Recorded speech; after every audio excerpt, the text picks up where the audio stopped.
હું અંદર આવી શકું સાહેબ? કમી જો બેન, તમારા છોકરા નાઈથી લઈ જાઓ. એ ભણશે નહીં, કાંઈક ધંધે લગાડી દે. પણ કેમ નહીં ભણે?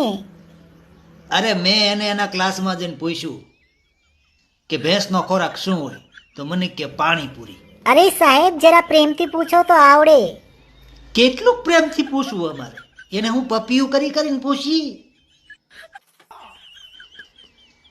પોપાભાઈ, હે, આવ્યો સાહેબ. આમના ગોલુન બોલાઈ આવો. એ હા સાહેબ. જો હમણાં બોલાવીને લાવે છે, બરાબર? તમે તમારી હાથે પૂછી લ્યો. હા તે એમાં શું, આવવા દ્યો. મારી પાસે તો ગોલું મારો પટ પટ પટ બોલે. તમીન કર. તમીન લ્યો, આવી ગયો, પૂછો. તે મારો ગોલું તો હોશિયાર જ છે. હમણાં કેવો અંગ્રેજીમાં બોલ્યો. હું આવું સાહેબ એમ.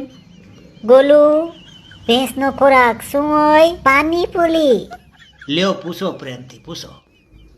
ભેંસનો ખોરાક પાણીપુરી હોય? હાથી પાણીપુરી વાળો આવે ત્યારે બહારથી અવાજ આવે તો આપણા બા તે ઈ એમ જ કહે તે હમણાં ભેંસના મોઢામાં પાણી આવતે.